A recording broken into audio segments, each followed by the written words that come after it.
Bagaimana kita mengetahui bahwa seseorang yang mengakui pernah mendapat penglihatan atau mimpi itu benar atau salah?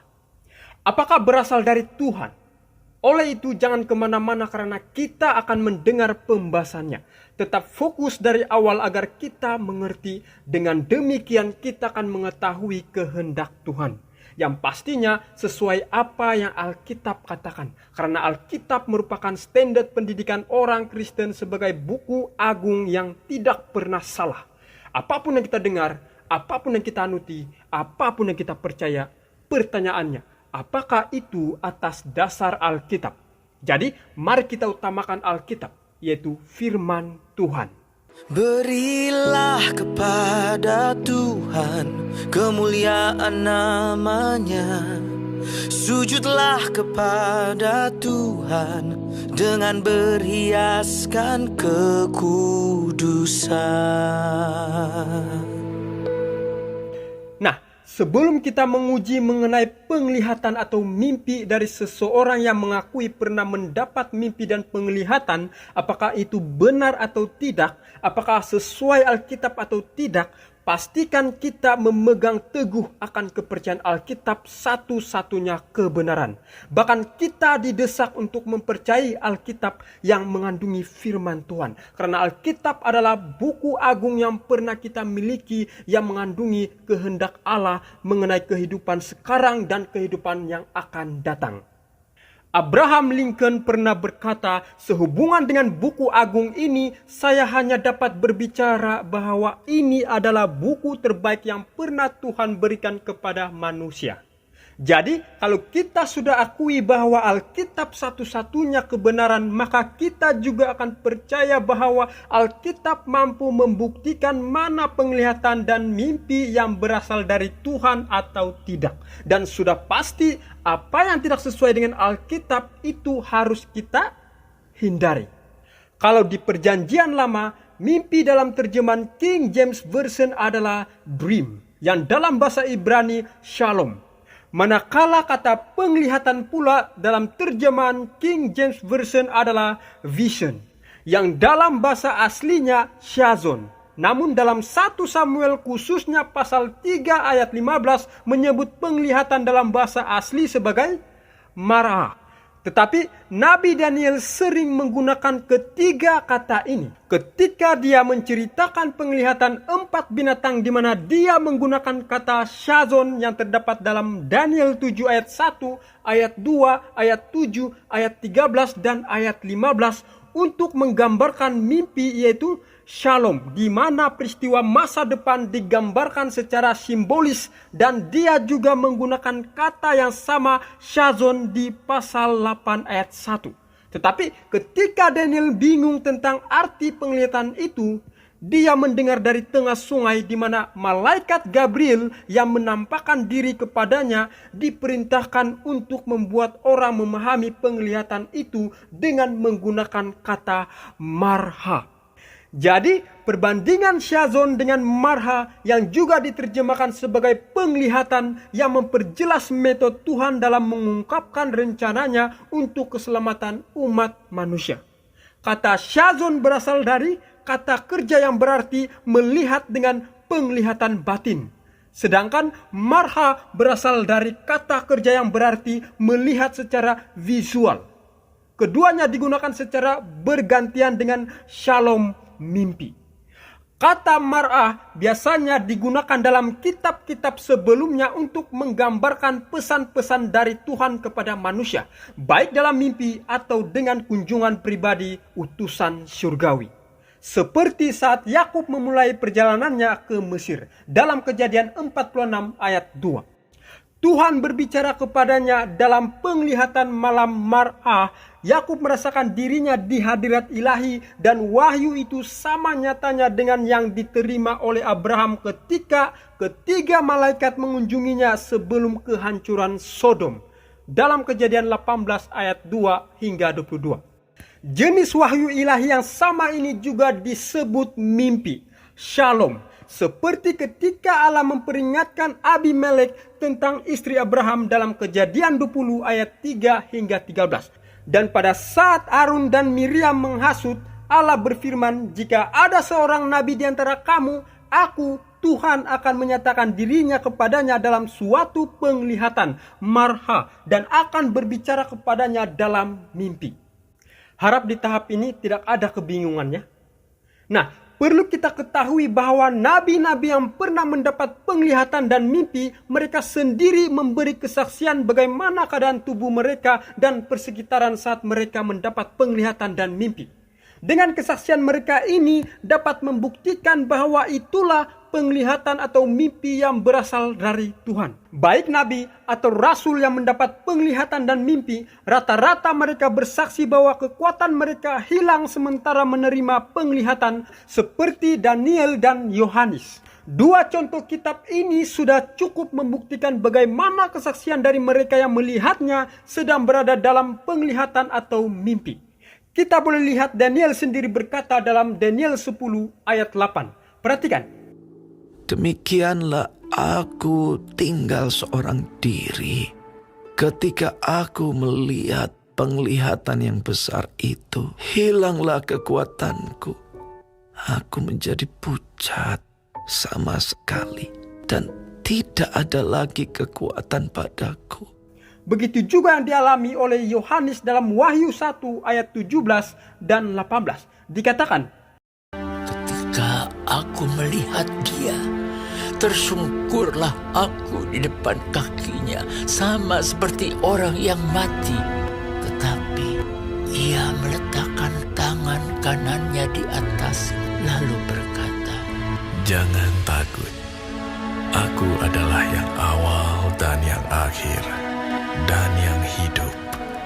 Aku telah mati, namun lihatlah, aku hidup sampai selama-lamanya, dan aku memegang segala kunci maut dan kerajaan maut.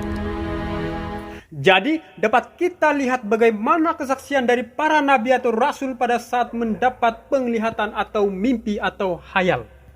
Dalam buku yang bertajuk Life Incidents Battle Creek Match, Steam Press halaman 272 mengatakan keadaan saat seseorang yang mendapat penglihatan atau mimpi yang berasal dari Tuhan, yaitu dia benar-benar tidak menyadari segala sesuatu yang berlangsung di sekitarnya. Kedua, dia tidak bernafas. Hal ini telah berulang kali dibuktikan dengan menekan dada dan dengan menutup mulut dan hidungnya. Ketiga, segera pada saat memasuki khayal, otot-ototnya menjadi kaku dan persendiannya tidak bergerak sampai ada kekuatan dari luar mempengaruhinya. Bila selesai mendapat khayal di siang hari atau di ruang yang terang di malam hari, semuanya benar-benar gelap. Kekuatannya untuk membedakan hal yang paling terang sekalipun yang berada beberapa inci dari matanya akan kembali, tetapi secara perlahan-lahan. Allah menyampaikan pekabaran kepada para nabi melalui mimpi, penglihatan, malaikat, dan berbicara langsung. Tetapi ingat, setan juga dapat menggunakan cara yang sama untuk menyampaikan pekabaran. Oleh itu, bagaimana kita mengetahui bahwa seseorang yang mengakui pernah mendapat penglihatan atau mimpi, apakah benar atau salah? Apakah berasal dari Tuhan? Mari lihat setidaknya ada 4 ujian. Ujian yang pertama, pekabarannya haruslah sesuai dengan segala sesuatu yang Allah sudah nyatakan dalam Yesaya 8 ayat 20. Carilah pengajaran dan kesaksian. Siapa yang tidak berbicara sesuai dengan perkataan itu, maka baginya tidak terbit fajar. Nabi-nabi dalam Alkitab lulus dalam ujian ini tanpa adanya masalah. Meskipun pekabarannya mereka terima bertaut beberapa abad lamanya, namun ada kesamaan dan kebulatan tema dari pekabaran mereka. Ujian yang kedua, yaitu ketika seorang nabi menubuatkan sesuatu itu, haruslah terjadi. Yeremia 28 ayat 9. Tetapi mengenai seorang nabi yang bernubuat tentang damai sejahtera, jika nubuat nabi itu digenapi, maka barulah ketahuan bahwa nabi itu benar-benar diutus oleh Tuhan. Lalu berkatalah Elia, orang Tisbe, dari Tisbe Gilead, kepada Ahab, Demi Tuhan yang hidup, Allah Israel yang kulayani, sesungguhnya tidak akan ada embun atau hujan pada tahun-tahun ini, kecuali kalau kukatakan. Ujian ketiga adalah semua tujuannya sama seperti dalam keseluruhan Alkitab. Semua tentang Yesus. Demikianlah kita mengenal Roh Allah. Setiap roh yang mengaku bahwa Yesus Kristus telah datang sebagai manusia berasal dari Allah. Lukas 24 ayat 44. Ia berkata kepada mereka, inilah perkataanku yang telah kukatakan kepadamu ketika aku masih bersama-sama dengan kamu. Yakni bahwa harus digenapi semua yang ada tertulis tentang aku dalam kitab Taurat Musa dan kitab Nabi-Nabi dan kitab Mazmur. Ujian keempat, seorang nabi yang benar atau seorang yang diizinkan Tuhan mendapat mimpi atau penglihatan yang benar harus hidup sesuai dengan pengajarannya. Waspadalah terhadap nabi-nabi palsu yang datang kepadamu dengan menyamar seperti domba. Tetapi sesungguhnya mereka adalah serigala yang buas. Dari buahnya lah kamu akan mengenal mereka. Dapatkah orang memetik buah anggur dari semak duri? Atau buah ara dari rumput duri? Ibrani 3 ayat 5, dan Musa memang setia dalam segenap rumah Allah sebagai pelayan untuk memberi kesaksian tentang apa yang akan diberitakan kemudian. Jadi, dapat kita lihat setidaknya ada 4 ujian yang dipaparkan mengenai penglihatan atau mimpi dari seorang nabi atau dari seorang yang mengakui pernah mendapat mimpi dan penglihatannya, apakah itu benar atau tidak. Yang pertama, tulisan-tulisannya selaras dengan kebenaran Alkitab. Kedua, nubuatan-nubuatannya pasti terjadi, kecuali yang bersyarat. Ketiga, dia selalu mengagungkan Yesus. Dan yang keempat, kehidupannya selaras dengan pekabarannya dengan kehendak Tuhan. Saudara dan saudari, mimpi sering muncul dalam Alkitab. Dalam banyak keadaan, mimpi digunakan oleh Tuhan untuk menghantar message penting. Tuhan berkomunikasi dengan kita dalam pelbagai cara. Dia mungkin berbicara dengan Anda secara langsung sebagai tindak balas terhadap doa Anda atau secara senyap-senyap membimbing Anda ke arah yang betul. Tetapi jika kita tidak mendengar peringatan Tuhan, Dia akan mengirimkan petunjuk dalam mimpi ketika kita tidur. Dalam mimpi, dalam penglihatan waktu malam, bila orang nyenyak tidur, bila berbaring di atas tempat tidur, maka ia membuka telinga manusia dan mengejutkan mereka dengan teguran-teguran. Namun, ada perbedaan dalam bagaimana kita menerapkan kebenaran ini pada zaman sekarang. Satu hal yang kita harus ingat adalah bahwa Alkitab telah sempurna, telah mencakupi segala yang perlu kita tahu dari dulu, sekarang, sampai kekekalan. Hal ini bukan berarti Allah tidak melakukan mukjizat atau berbicara melalui mimpi pada zaman sekarang. Perbedaannya, Allah telah mengungkapkan jalan yang Dia tentukan untuk berurusan dengan manusia dari masa sekarang sampai kepada kekekalan melalui Alkitab. Apapun yang Allah katakan, baik mimpi, penglihatan, suara yang lemah lembut, dan lain-lain harus sama sesuai dengan apa yang telah diungkapkannya di dalam Alkitab. Mimpi tidak boleh ditempatkan pada posisi yang lebih dianggap berotoritas berbanding Alkitab. Tidak. Saya ulangi, khususnya pada zaman sekarang ini, jangan sampai mimpi ditempatkan pada posisi yang lebih dianggap berotoritas atau lebih tinggi dibandingkan Alkitab. Jika hal itu terjadi, maka apalah arti belajar Alkitab kalau mimpi itu yang kita dambakan atau agungkan berbanding dengan Alkitab yang adalah sumber kebenaran satu-satunya. Jangan ditambah-tambah dari apa yang sudah sempurna dan mencakup keseluruhan kebenaran dalam Alkitab. Sangat tidak mungkin bahwa Allah akan berbicara melalui mimpi secara terus-menerus pada zaman sekarang ini.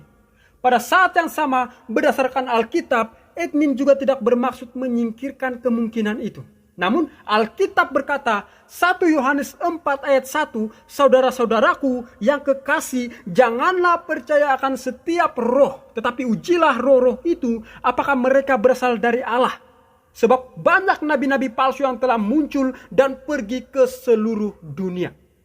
Saudara dan saudari, Pertanyaannya sekarang, apakah seseorang yang mendapat mimpi atau penglihatan pada zaman sekarang ini, saat mereka mendapat penglihatan atau mimpi, mereka ada rujuk Alkitab? Apakah mereka ada rujuk Alkitab sebelum menyebarkan kesaksian itu kepada dunia? Apakah ada? Tanyalah kepada mereka. Apakah saat Anda melihat iblis membakar manusia berdosa di api neraka, Anda ada rujuk Alkitab? Apakah sesuai? Padahal Alkitab katakan api neraka disediakan untuk iblis dan pengikutnya. Bukan untuk bertakhta di sana, tetapi untuk dihukum. Dan ia akan berkata juga kepada mereka yang di sebelah kirinya, "Enyahlah dari hadapanku, hai kamu orang-orang terkutuk.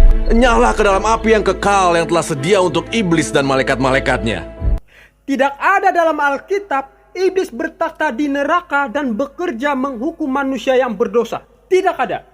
Karena yang nyata adalah iblis takut dengan api neraka. Hanya Allah saja yang berhak menghukum manusia yang berdosa, bukan iblis. Satu hal yang harus kita ingat, bahwa Allah menyampaikan pekabaran kepada para nabi melalui mimpi, penglihatan, malaikat, dan berbicara langsung. Tetapi musuh itu, yaitu setan, juga dapat menggunakan cara yang sama untuk menyampaikan pekabaran. Hal itu tidak usah mengherankan. Sebab iblis pun menyamar sebagai malaikat terang. Jadi, marilah mulai sekarang ini kita didesak untuk selalu menguji mimpi yang mungkin kita alami. Atau menguji mereka yang memberi kesaksian pernah mendapat mimpi atau penglihatan. Dan apakah berasal dari Tuhan? Satu hal yang perlu kita ketahui, Allah yang adil dan penuh kasih dan kemurahan tidak mengizinkan memberi mimpi yang memiliki unsur menakutkan atau mengerikan. Allah mau kita mengenalnya adalah Allah yang kasih, bukan Allah yang kejam yang menakut-nakutkan umatnya. Ingatlah bahwa sesuatu yang kelihatan kejam dan ngeri bukan berasal dari Allah. Tetapi sesuatu yang kelihatan sukacita, damai sejahtera, kabar baik dan kasih serta pengharapan dalam Tuhan Yesus adalah berasal dari Tuhan. Bertemu lagi kita di video berikutnya. Tuhan Yesus memberkati kita semua. Amin. Berilah kepada Tuhan kemuliaan namanya. Sujudlah kepada Tuhan dengan berhiaskan kekudusan.